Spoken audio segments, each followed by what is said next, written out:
you first of all for having me on. It's really exciting to attend today. I often attend our, I'm based in Sussex, so I attend our Adastra whenever I can, and it's really lovely to be here with all of you. So just introducing Ewhurst Park, really, slightly different to perhaps the other talks.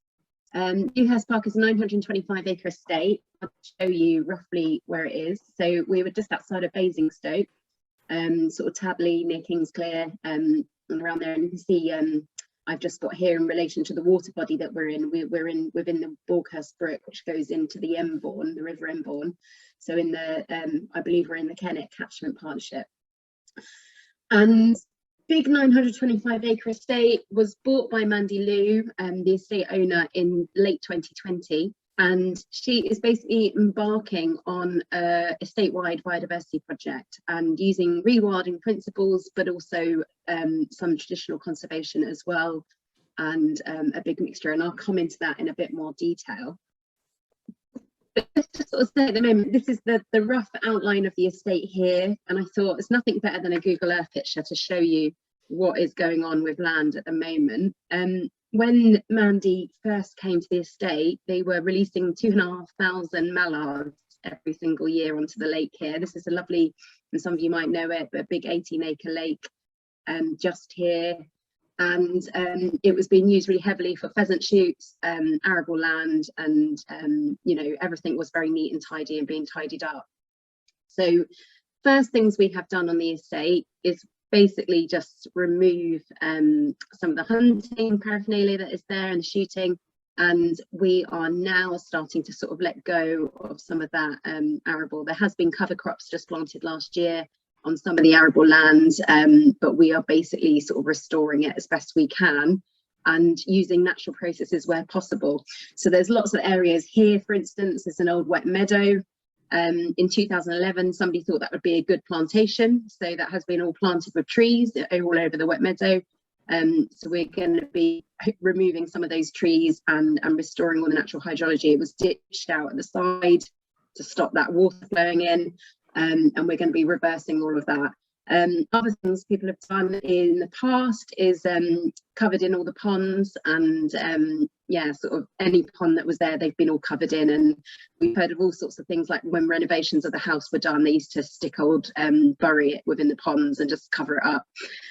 So lots of sort of, you know, really not so great things been done over the years. Lots of lovely woodland.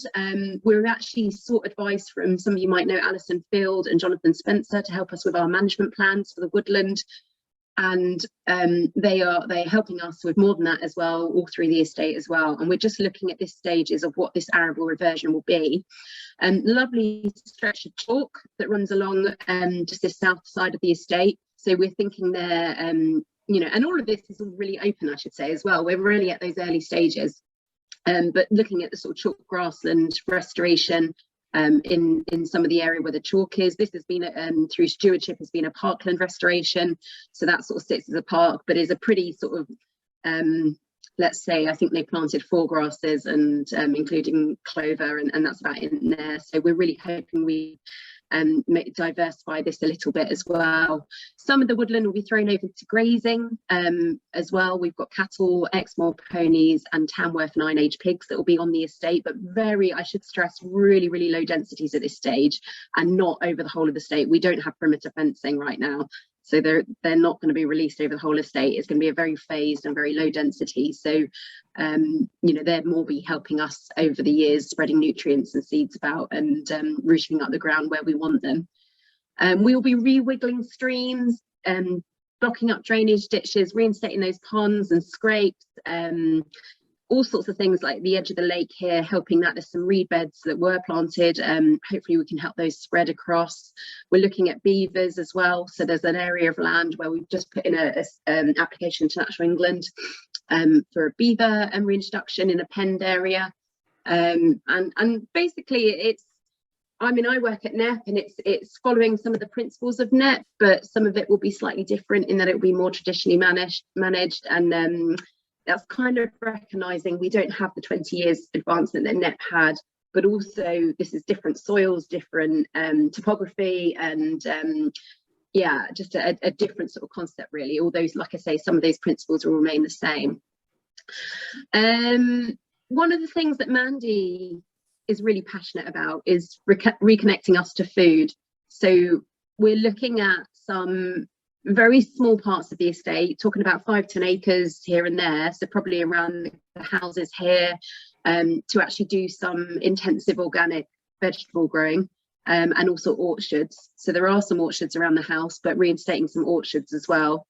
She's also interested in a food forest, and Alison is working together with her on a plan on some of the woodland areas to really encourage some of those fruit and nut trees, and things, so that we can do foraging events. And she really, and things like wild harvested meat. So where we do have, large numbers of muntjac and fallow in the area, we'll be harvesting them for meat, and some of the cattle, obviously, and pigs as well, so that we don't get too huge numbers. So lots of exciting things going on. The main processes, I guess, is the arable reversion, the hydrology, and the slow restoration of a more sort of scrubby mosaic, and different approaches will be taken to the different areas. And we're really happy to discuss this further. Obviously, I've only got 5 minutes now, so I'll wrap up. But the main thing for me here today is just to say that, this has been a very private estate in the past. We're really, really open, so we'd love people to come along and help us. I'm putting together a baseline monitoring plan. We're getting great help from the HBIC in terms of giving us a data request for all that data that has been gathered over the years. We've had some brilliant surveys being done in the past. Met with Keith, who's speaking later, from Hampshire Ornithological Society, and we'll be working with Hampshire and Isle of Wight Wildlife Trust as well, and doing all sorts of things, from soil samples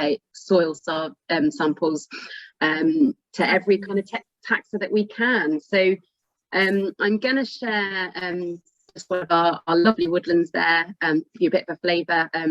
Some of the estate, there will be home management in it, but just sharing my email address, really. If anybody does want to come and do any recording, we're thinking about things like bioblitzes later in the year, or maybe next year if we don't manage it this year. But just really important to start building that baseline data, adding to what we might know already, and hopefully seeing a real increase in diversity and abundance in future years.